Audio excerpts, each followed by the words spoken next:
Welcome to the Dynamic Leadership Series. In this second volume focused on development plans, we're talking about a topic that's as vital as it is complex: identifying needs and priorities. Development planning is more than filling out forms or setting arbitrary goals. It's about intentional alignment between people and purpose, strategy and execution, and individual potential and organizational direction. In growing businesses, particularly those under 400 employees, and more likely the sweet spot 50 to about 200, the difference between reactive planning and intentional development often shows up in engagement, performance, and long-term viability. Now, this conversation will look a little different for every organization.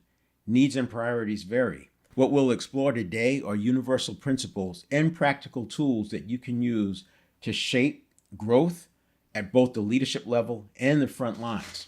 Now, let's begin with the simple truth. Not all gaps are created equal. Some gaps are deficit-based, problems that need fixing, misalignments that are hurting performance, or weaknesses that are creating drag. But others are aspirational, the kind of gaps that exist between where you are and where you want to be. And these are the opportunities for growth, innovation, or transformation. Both deficit and aspirational gaps represent a challenge to solve, and that's where the problem-solving mindset becomes critical. It also applies to development plans because development plans are there to close gaps. A problem-solving model that I'm going to give you right now should be familiar, but I've added a sixth step. You may have seen it with six, but typically it's a five-step problem-solving model, and it's pretty universal. I think as an organization, you'll want to make sure the language lines up with how you want to say things, but you want to have best practices around using it so that all teams have a common language and that you know people are approaching it the same way and you're not having avoidable mistakes. So the first step is to clearly define the problem. Make it specific and measurable and meaningful. Einstein said if he had an hour to solve a problem, he would spend 55 minutes talking about it and only 5 minutes talking about the solution. In other words, he would spend the time on the problem definition. The second step is identify root causes. Go deeper than symptoms. Tools like the 5 whys or fishbone diagrams, quality tools, these will help here. The third step is generate options, create space for open thinking before evaluating, brainstorming, and it can take on different forms. But the point is you want to make sure you get everything out on the table. And sometimes you might have a different group in these meetings than you do in the next meeting, step 4, which is evaluate and select. Use clear criteria aligned with your strategy. You may have different people in these meetings. There may be overlap. But the point is, it's art and science together. You want to look at both of those. And then the fifth step is implement and monitor. Assign ownership and accountability, including a plan for metrics. You want to decide what the metrics are going to be before you get started on the solution. We don't want the goalposts moving. And this is not about just solving today's problem. It's about creating a culture that follows a solid methodology and can repeat that methodology. And it's plug and play. Any team can step in at any point because they understand it. These are things that are important, but often we don't take time to do. It's like draining the swamp versus fighting the alligators. No one's really asking you about draining the swamp, but there's plenty of people asking you for, to meet deadlines and pay bills and these things that get to the fighting alligators. The sixth step, the one I said I like to add, is reflect and adjust. Because in business, nothing ever works exactly as planned. We need to keep learning. I like to say no plan survives contact with reality. So we have to have a way of learning from what took place and getting better for the next time. So this model should be second nature to every leader, as I alluded to, and with common intentional language for your organization, ideally to every team, because there will always be another goal, another crisis, another missed opportunity. A shared approach to problem solving builds confidence and competency and allows for autonomy and capability across your organization. Next, I want to layer in an important distinction: business model versus operating model. So your business model answers the big picture questions. What value do we deliver? To whom? And how do we generate revenue and stay competitive? Your operating model, on the other hand, defines how you organize your resources, roles, and workflows to make the business model come to life day in and day out. One may evolve over a decade, the other might change quarterly. Both models matter. When you're designing development plans, you have to consider these two, the operating model and the business model. But neither of them exist in a vacuum. To really ground development efforts, we have to start with your vision and mission. Your vision is your long-term aspiration, the future state that your business exists to create. Your mission is your purpose, or like the purpose, the reason that your company exists and how it's going to get there. These must be clearly articulated and widely shared across your company. Without that clarity, even your best development plans may drift off course. I want to emphasize the importance of this because when a company gets to the point where they are told that they have to have a board for governance reasons, maybe it's investors, maybe there's partners that they brought on, or what have you, but when that board is in place, they are going to push for the vision and the mission statements. They want those articulated and they want them real. It's not just a paperwork exercise, because that's what the board is governing, using for governance, using for their leadership support, etc. So just because nobody's asking you for it doesn't mean it's not important. As the owner, you are sometimes going to have to wear that board hat. Vision and the mission, they must be clearly articulated and widely shared across the company. Without that clarity, even your best development plans may drift off course. Vision and mission create the why behind the how. From there, strategy and tactics guide execution. Strategy defines your high-level approach. Tactics are the ground game. The cascade from vision to tactics creates the foundation for your business and operating models. And those in turn inform how you identify individual and team development priorities. Seen from this perspective, I'm creating context to devote resources, at least time, to thinking about crafting development plans. There are always alligators to worry about. They'll always be there to fight with. Spending some time on draining the swamp will make it easier to win those battles in the future. One of the most powerful metaphors I use is the team metaphor. And I'm talking about describing the workplace. Unlike family or command and control models, a team-based approach helps clarify how performance is evaluated, why some people are promoted and others aren't, what it means to contribute meaningfully, why development is a non-negotiable, not optional. If you don't have this framed out, leaders will often start winging it. When asked why somebody got promoted and they did not, you'll often find that they're just shooting from the hip. And that becomes a problem. And a lot of times when managers are under pressure, they resort to what they learn from their past role, their conditioning kicks in, maybe what was rewarded before, maybe what's worked before. So this kind of an approach, it helps prevent managers, like I said, from winging it when answering why something is done. Winging it will often come from their conditioning, but it's not what we need today in the organization moving forward. A team metaphor sets the table for a playbook and development plans to execute those plays flawlessly. In business, we don't face external defenders like in sports. Our resistance comes from internal inefficiencies, unaligned incentives, protective reflexes, and cultural inertia. That's the real opponent. And we have far more control over it than we may want to admit. Of course, when we admit it, then we have to do something about it. So I get it. This makes flawless execution much easier than, say, on a football team facing a worthy opponent, because there's no one facing us with intensity and direct focus to stop our plays. We do have the internal resistance we have to overcome. We do have to have the inertia that has to be overcome. We do have to have overcome the normal resistance in the marketplace. But we don't have that defender who's literally trying to disrupt the plays. They don't even know our plays. Finally, everything we'll talk about today aligns with principles from self-determination theory. Building environments where people thrive because they feel a sense of autonomy, competence, and relatedness. You'll see that come through in today's 3 focus areas. Onboarding as a foundation for development, not a checklist.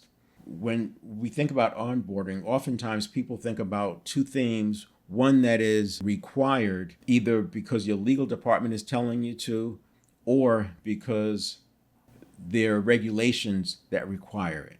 The other theme that may come up is just navigating where the supplies are kept. How do you navigate? What time do you come in? How's lunch handle? All these things, breaks, and where the widgets are. So those two themes come up, and they're usually covered because they have to be. There's immediate pain if they're not. But if you consider a sports team, the regulatory part of it, that's like knowing the rules of the game. So that part is known. They may review them periodically, but they're not going to spend a lot of time on that. I'm not suggesting we don't do that in work, but I'm making the point there's three pillars of this onboarding. It's not just the two.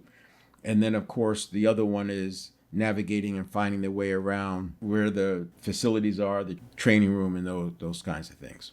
Having the three pillars, the sports team, they're going to focus on is running the plays, seamlessly working together, making sure that everybody understands their role in a given play.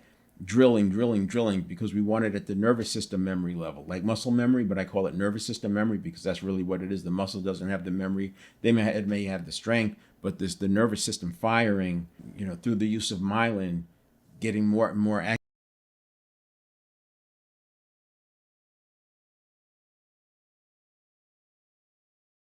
The second thing is the feedback that builds intrinsic motivation, not just performance compliance. Intrinsic motivation is a big part of this. Otherwise, you're relying on incentives and external motivation. And then self-regulation and higher order thinking by leaders when crafting and implementing development plans. So we'll talk about those three: onboarding, feedback, and then the leaders' self-regulation so that they can operate in higher order thinking. So we'll also look at 4 domains that benefit from standardization, because assuming that people will just figure it out often leads to misalignment, stagnation, or conflict. And a lot of times the leader will have to wear all of these hats, but it's the different roles that the leader has. And then when you start adding your leadership team in place, you already have played out with that hat. Development plans shouldn't just live in HR documents. They should live in conversations, practices, and shared commitments across the company. By tying them to your business model, operating model, and mission-driven direction, you create an environment where growth is not just possible, it becomes inevitable. It becomes expected. So the first thing I want to do is talk about the onboarding. I already mentioned how there's 2 pillars that come up quite often, and that's the regulatory or the regulations and rules, and then what the legal department tells us or that our attorneys tell us just to keep us out of trouble. And along with that might go some accounting, whatever. The point is that neither of those are talking about how to be at your best, how to perform at your best, how to be a player on this team. In talking about onboarding, I'm recommending a business meeting that happens. But this business meeting is not about business, it's about them. This meeting will happen early on. You should not be talking about work in this meeting. I'm not saying you don't have other meetings to talk about work. You may have some urgent things that have to be taken care of.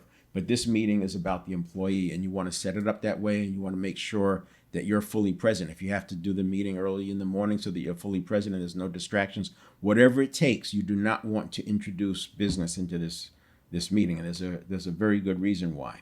It is about business, but it's about them. This is a chance for the captain to stop steering the boat long enough to listen about where the crew wants to go, and then you can take that into consideration. So in this meeting, there's some things that are going to come out of it. One is you're going to create some psychological safety. That psychological safety is important. I talk a lot about people getting triggered and how we have to create some space so the stimulus response cycle doesn't send us automatically into fight or flight. The subconscious is biased towards looking for threats. The unfamiliar is seen as a threat. What we want to do is create some psychological safety so they have some references that just because they made a mistake, it doesn't mean that there's going to be a problem. I know of employees who thought one mistake that they were going to get fired. I know of employees who forged signatures because they were so worried about getting in trouble, and then they lose their job for forging the signature. It's people get into fight or flight and they use bad judgment. So having that psychological safety is like a buffer so that you can keep people from falling into that trap. You're going to, as a leader, you're going to model vulnerability. Now, this is not as deep as it sounds. What we're talking about here, we want to avoid folks falling into the child parent, and we don't want to fall into the parent child. It's very, very easy in the workplace for a leader to fall into that parent child mode. It's very easy for the employee to fall into the child parent, and neither one of those are going to be healthy. In the parent mode, right? All the answers, I have all the answers, and I get to judge, and it's my way or the highway. And in the child mode, I'm one step away from being criticized. I'm walking around on eggshells. I hope I'm right. I better find out what they want before I make a decision. I don't have freedom of action. So we don't want to do that. And so one of the ways we're going to model that vulnerability, this meeting, because we're not talking about business, we're talking about them. You won't know everything, and you can say, I don't know. Tell me more about that. I'd like to learn more about that. It's modeling this idea that, hey, I'm not perfect. I don't have all the answers. I'm not the parent. We are in a business relationship. Of course, it aligns with self-determination theory. Self-determination theory and the three pillars, autonomy, competence, and relatedness, is actually the underpinning for all of dynamic leadership, because intrinsic motivation far outperforms, or in terms of results, far outperforms extrinsic motivation. And extrinsic motivation requires a lot of hands-on. Not only does the intrinsic motivation provide more motivation, but in terms of a development plan, it's a very natural fit for them to continue scaling up. From the multipliers, we want to be multipliers. We want to establish being a multiplier, not a diminisher. In the context of this onboarding meeting, you want to explore their strengths. People need to be seen. And so you're going to be exploring their strengths. You're going to uncover their special potential, if you will, their superpower, because those can then come into play when you need somebody. Like I always say, there's another crisis coming. We don't know when, we don't know how big, in what context, but there's always going to be another crisis. You know, if you look at the idea of 100-year anything, whether it's a flood or fire or whatever, these 100-year things exist. They're called 100-year because the likelihood of them happening is 1%. So theoretically, over 100 in a given year. So theoretically, over 100 years, you would see this thing happen one time. But there could be hundreds of 100-year events, meaning we could have in any given year, we could have 1, 2, 3, 4, or none 100-year events occur. So just something to think about. Then we have growth mindset. And the growth mindset it's not just having a growth mindset. People get lost in this. They think, oh, I have a growth mindset because I'm into personal development. And they don't realize that most of their vernacular has to do with a fixed mindset. Not only can a person have a growth mindset in one area and a fixed mindset in another, they can be triggered into a fixed mindset in an instant just because of something happened. They get triggered. Once a person goes into that fight or flight, once there's cortisol flowing and adrenaline flowing, the likelihood of them falling into a fixed mindset is pretty high. And then once they're in a fixed mindset, it's difficult for them to be able to interact. So you as a leader, want to understand when you're falling into a growth mindset, and that's going to come in when we talk about self-regulation. But also, we want to use language that helps the employee stay in a growth mindset, and you're learning how the employee communicates. One of the things I like about this particular onboarding meeting is that you get a chance to calibrate how they are in a non-threatening environment, and then you can use that calibration to notice when they are becoming threatened. Because a person who's threatened, if you don't catch it early enough, like I said, the cortisol starts happening, and now it becomes a neurobiological event, and it's not something you can just, whisk away with words. It takes time. But if you can stop it from happening, you can do that with words. So calibrating when do they slip into a fixed mindset? What do they have a fixed mindset about? What do they sound like when they're in growth mindset mode? 20 Mile March is from Great by Choice. And it talks about on the good days, you stick to the plan. You don't work extra hard on the good days. And then on the bad days, you work less. In the 20 Mile March, the idea was they had to do 20 miles every single day as a South Pole expedition. 20 miles every single day, no matter what. Blizzards, And then when weather was good, you still did the 20 miles. And that's the attitude that you have. And they compared it to another team that did the other. They overdid it on the good days, and then they kind of stayed in on the bad days, the blizzards, etc. And they outperformed them. I mean, they beat their time by, if I recall, more than 30 or 40% faster than that other team. And then return on luck. This is also from Great by Choice. And the luck is like preparation meeting with opportunity, right? But when you understand the strengths of your employees and your team members, their special interests, there's opportunity there. And there's going to be alignment sometimes between what the employee loves and their strengths and their passion and their purpose, and then the organization direction or needs. And when you can marry those two, it's a natural fit. So we can get into that when you start talking about succession planning and how you select people. But that return on luck is important. There's going to be serendipity, and the more you can kind of set it up, the more likely you're going to have that serendipity. Now let's take a look at those 3 questions that we're going to use in this. Because you're going to have a meeting with the employee. You're going to set it up something along these lines. We're a high-performing organization. We're building. We have aggressive growth goals. You've seen our vision. You've seen our mission. And we operate in a way that enables people to bring the best version of themselves to the table. But in order to do that, we have to take into consideration what their strengths are and their preferences. The reason that's important is because we're always going to be coming up with new things. We're always going to be working on new opportunities. And as a leader, one of my responsibilities is to organize the work. And when it comes to organizing the work, ideally, if I can align the work with somebody's interests, that's going to be a win-win for everybody. And so with that in mind, I'd like to ask you a few questions. It'll be an open dialogue, no wrong answers. None of this is going to be held against you. Feel free to speak freely. It's just for me to get a chance to understand what you like leaning into, what's a natural fit for you. I'm not always going to be able to do it, but when I can, it would be nice to organize the work around people's strengths. Let me just take a sidebar now. The reason I set it up that way and I emphasize it is because I have had employees who came from difficult environments, new employees that come from a difficult environment before, and they're actually thinking that this was some way to find out how to fire them, and it could have been internal. It could also be internal when people move from one leader to another. This is why it's so important to have a consistent metaphor, team versus family or political, because you have this one team that pits everybody against each other, and you have another team, too much servant leadership. When everybody's the same, you're not going to have those. But the reason I set it up that way is because I want the person to know that they're going to be safe. Be aware that you may have some people who are a little bit nervous about it. You may have to have 2 meetings, and if you read the book, Let Them. This is one of those things you let them, and then what are you going to do about it? You're not trying to fix them.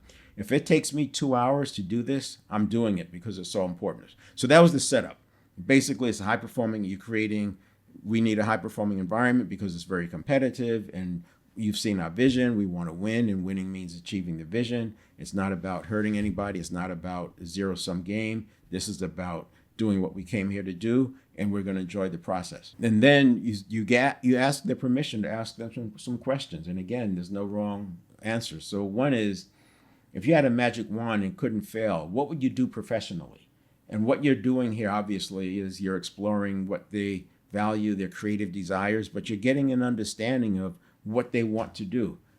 This is the heart speaking, right? If they knew they couldn't fail, what would they do? That's coming from the heart. And you want to give them the space to do that. No judgment, just listening, learning, getting curious. And this is where you can start to explore some vulnerability, right? By asking, oh, tell me how that works. I've never done that before. Interesting. What makes that exciting for you? So you're going to spread this conversation out over 45 minutes to an hour. Once you've explored that one, you're going to have some hooks. And then the next question becomes, if you never had to work for money again, what would you spend your professional time doing?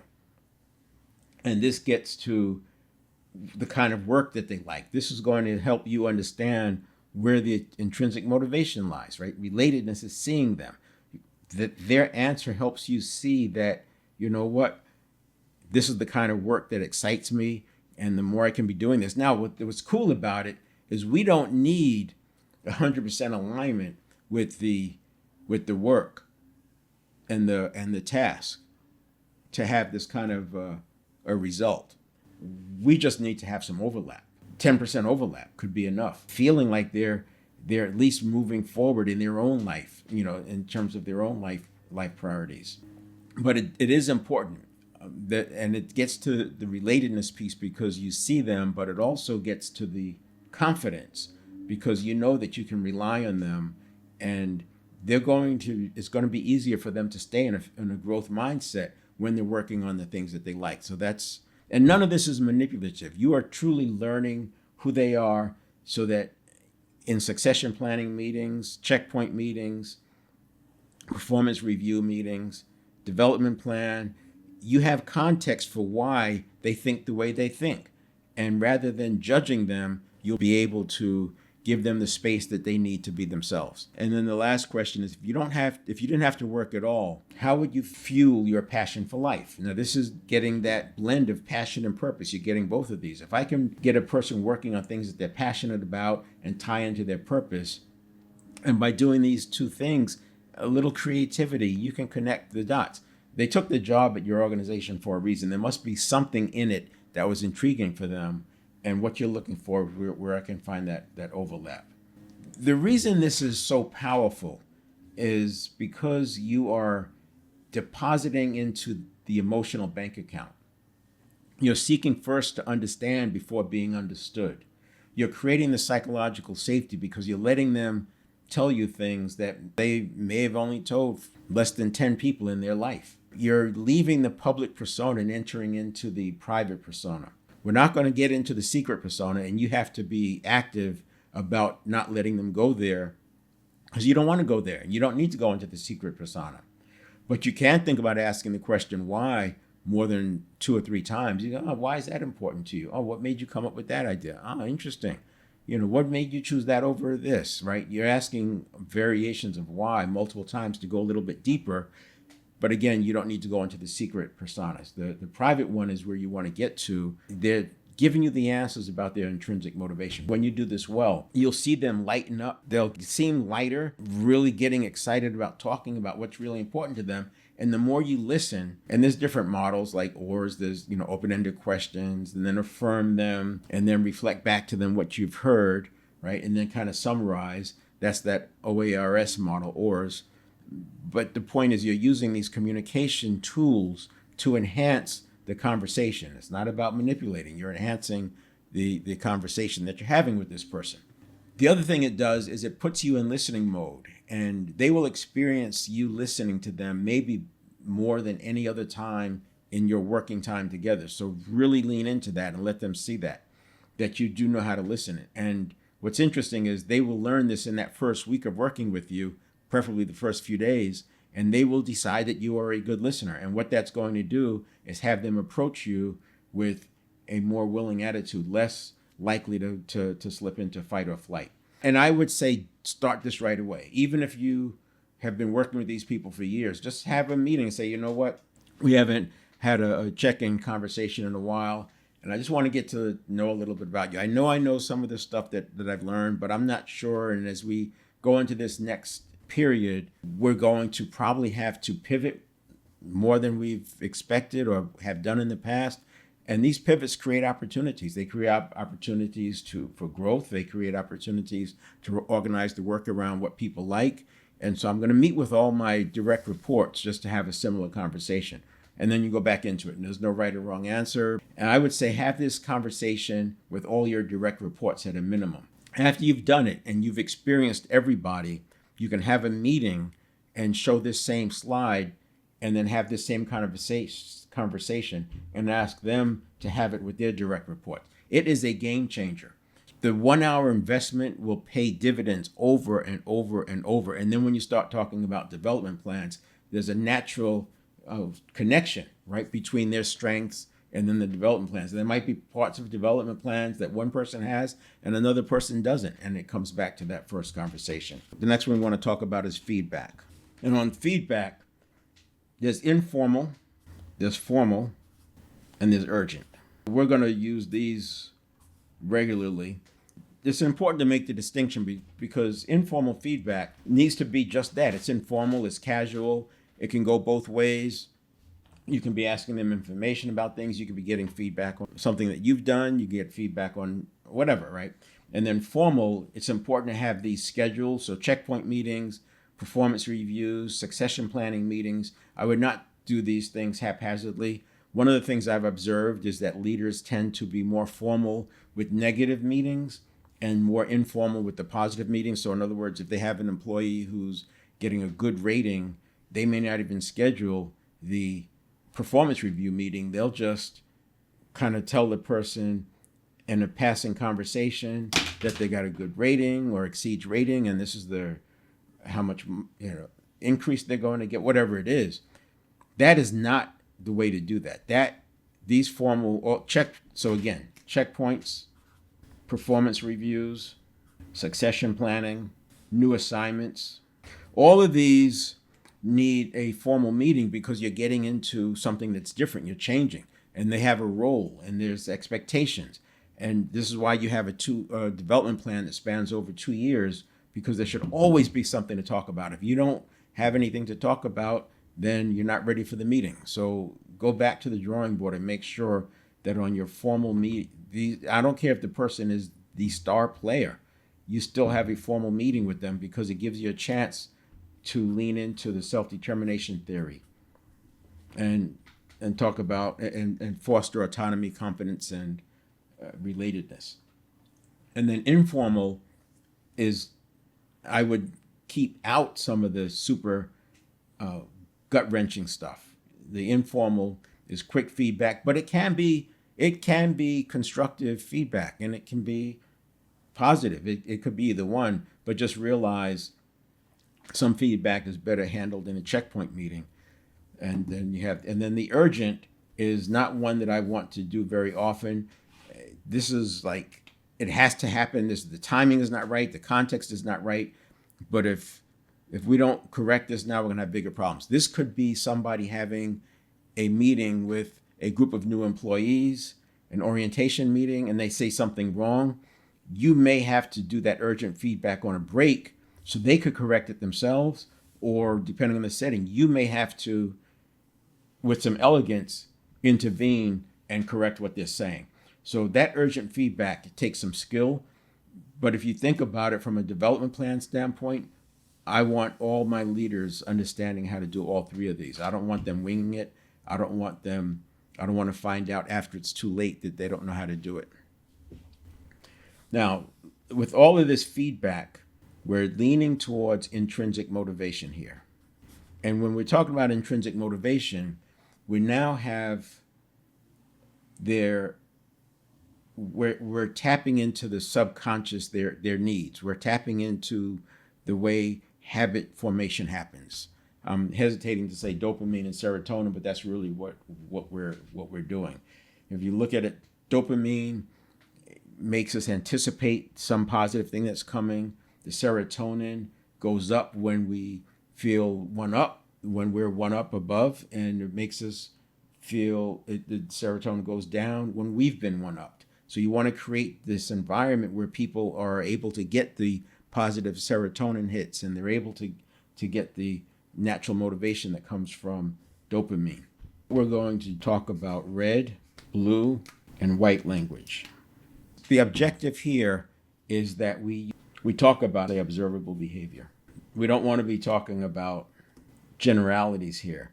We want to tie observable behavior, because if we don't do observable behavior, the feedback gets attached to me as the leader instead of the actual task or the behavior that they did. What we don't want is the red language. In the red language, it's things like, hey, you did a good job, or yeah, you're so motivated, or you're a great employee, you're a great team member.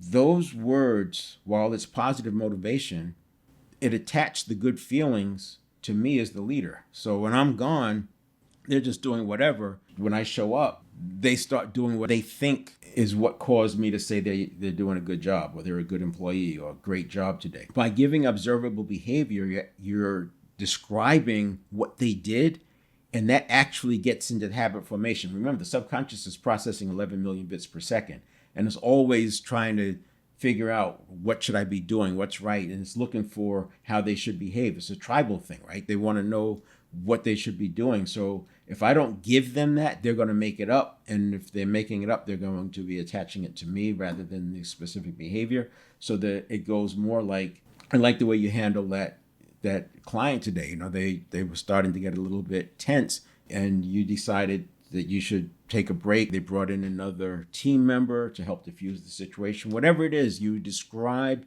what they did, and that's reinforcing them to do more of that. When you're giving feedback, understand that what you're doing is setting conditioning. Now, either you're setting conditioning intentionally, or it's just haphazardly.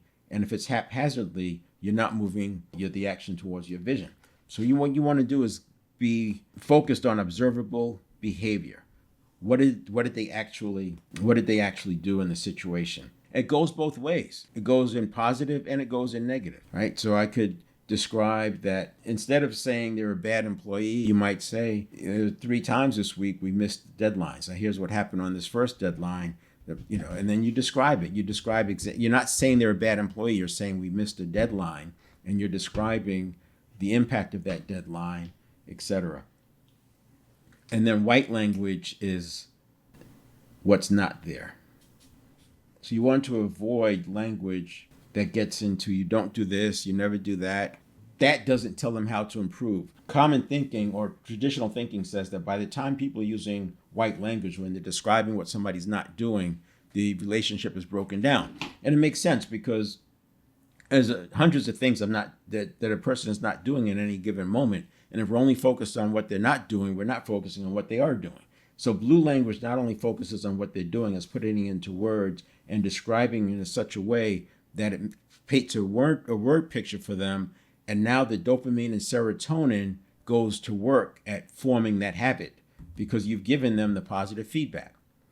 So red, white, and blue language, and this is consistent with, you'll find this through the threads and multipliers, 7 Habits of Highly Effective People. This continues on. It's all your communication best practices tie back to this, but you want to avoid, even when it's good, you want to avoid just the plain old red adjectives type language. Great job.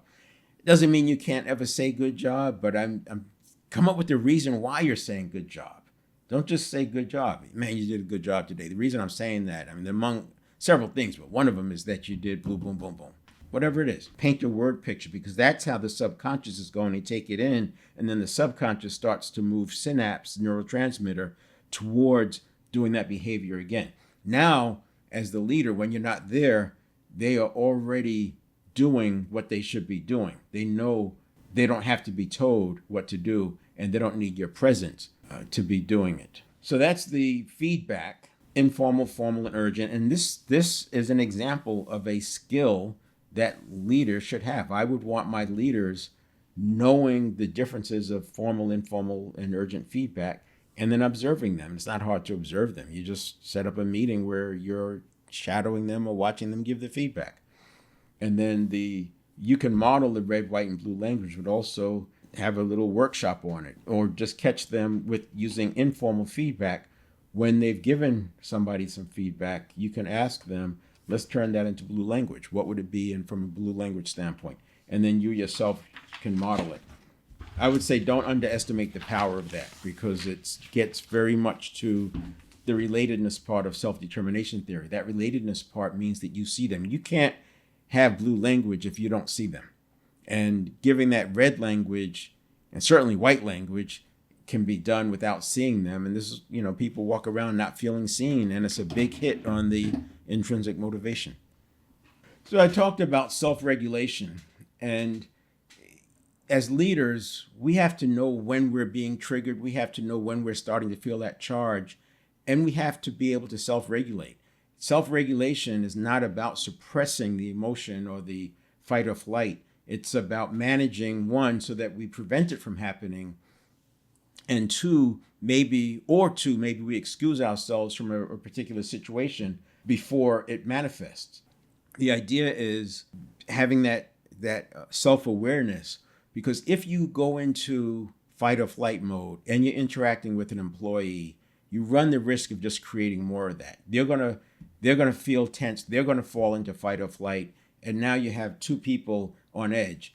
And we've seen this happen, right? I mean, you've probably been in situations where somebody gives you bad news and you don't mean to, but you attack the messenger. They're just bringing you the bad news. They had nothing to do with it, but you attack them, and it's just a reaction. It's that fight or flight reaction that comes out. And it is different. You can actually tell when it's a subconscious survival response versus a conscious thought. Obviously, you can tell. You want to notice that when it's coming up. Be willing to say, I want to be able to give this full attention. Why don't we get together in 30 minutes or, at 2:30 and we'll, go to the cafeteria or something, or sit down and have some coffee. I want to dig more into this. Whatever it is, delay it. Remember, I've talked before about in that stimulus response, which happens in a half of a second, one of the things that we're going to do is we're going to make a decision right after that half second. How are we going to respond? And then what's the decision? We could do it, which is do something, react, whatever. Delay it, and that's what I'm talking about here. Dump it. We're not going to deal with it at all. It could be something, well, that's not a priority, and now we're not even going to worry about it. Thank you for bringing me the information. Or you can delegate it. Yeah, that's important. And then you're going to give it to somebody else, or you're going to have them go talk to somebody else, whatever that is. But do it, delay it, delegate it, dump it. And in this case, I'm talking about you have the opportunity to delay something if you're feeling a charge. So the leaders are responsible for the self-regulation, and that self-regulation is going to enable them to be in higher order thinking. So the definition of higher order thinking involves cognitive processes that are more complex than simply recalling information. It typically includes skills such as analysis, synthesis, evaluation, problem solving, and critical thinking. What this slide is not saying is that it's the opposite of a survival response. That's what we want to be aware of. This is what we want. We don't want the survival response. And leaders have to have enough agency and personal leadership that they can manage those two. And again, it's not about suppressing the fight or flight. It's about preventing the fight or flight in the first place through self-regulation. And then when the fight or flight gets through anyway, using tools like emotion regulation to allow that emotion to pass through, but also giving yourself the space to make sure you get back to stasis before you have the interaction with the employee. You don't have to, just because you can say it now doesn't mean you should say it now, is what we're talking about. So you see on there critical thinking. I would say take a screenshot of that. And then I want to look at these definitions. Because critical thinking, we use critical thinking often. And we talk about critical thinking. And we know people who do search and they don't use critical thinking. People fall into conspiracy theories because they don't use critical thinking. And I want to make a distinction between critical thinking, which is important, and what I'll talk about next. So critical thinking is the broad ability to analyze, evaluate, and synthesize information to form reasoned judgments or conclusions. It involves a set of cognitive skills and dispositions used to process information, challenge assumptions, and make decisions. Key components of critical thinking include questioning assumptions, evaluating evidence, considering multiple perspectives, drawing conclusions. Again, these are skills that leaders should have. They should be able to demonstrate them. And in the development plan, the way the development plan might work with the leader is these are expectations you have, and you might have a checklist of things you want to go down. And as you interact with them, you're checking off. Once you've observed that they can do it, you're checking them off. It may not mean that you're developing them and teaching them how to do critical thinking. If they already have the skill, fine. You just have to observe it, and then you've checked off that you've observed it. You may have a conversation about it. For new employees, maybe there is a class that you have, or that you have some self-study. There's enough self-study material. You can create a course on using artificial intelligence. You can have them read a book. There's many ways. We'll talk about development plans in a little more detail next week. But I wanted to make this distinction between critical thinking, which is a skill and should be a skill for all the leaders and employees, everybody on the team. And then for my leaders, I also want first principles thinking. So first principles thinking is a problem-solving approach that involves breaking down complex problems or ideas into their most basic and fundamental truths. those that are self-evident and indisputable, and then building up from there to find insights or solutions. It's a way of thinking that discards assumptions, starting from scratch and focusing on what is absolutely true in that situation. So first principle thinking is a specific methodology. It forces you to break things down to the most basic fundamental truths and rebuild. The reason I'm pointing this out is because a person can use critical thinking and still fall into some traps. But by demanding, when I say demand, it's an expectation that you have for your leaders to use first principles thinking. You know that they're uncovering the different stones. There's a term, MISI, mutually exclusive, collectively exhaustive. It's not necessarily tied to first principles thinking, but it's something to think about. Mutually exclusive, MISI, mutually exclusive, collectively exhaustive. And these are things that you can have expectations for your leaders. And again, an observation. I want to make sure that I have observed them doing this. So I covered 3 of them today. We talked about the onboarding, we talked about feedback, and we talked about the self-regulation for leaders. These are skills that you can start talking about today. Certainly I would do the onboarding with everybody, and I would start providing feedback using blue language. It's tricky to get to make it comfortable, and it's going to be a little bit clunky at first, but it's language. You're just going to put a higher demand on yourself so that you don't just say good job. You actually ask yourself, why am I saying they did a good job? You can use this with family members. You can use it friend groups informally. It's not just work. It's how people are seen. It's the relatedness piece. And then the self-regulation and using critical thinking and first principles thinking as an outcome of that self-regulation, because you can't do critical thinking and first principles thinking if you're in fight or flight. So we want to make sure that leaders have the ability to create that space. And they may not always be able to, as I said, not have the fight or flight, but they can certainly excuse themselves and come back to the topic a little bit later on. Right? I don't think there's very many things that are super urgent that has to be done right then. But if it does, you do the best you can, focus on a short-term fix, try to get out of the pain, and then come back with a better design. That's the one thing I didn't talk about with the problem-solving model, is that if it's really urgent or something that's high severity and high probability that this is going to be a big problem, you may want to put in a short-term fix because it helps everybody relax and calm down a bit. All right, so that's it. We'll talk next week about how do you build the development plans. We'll see you.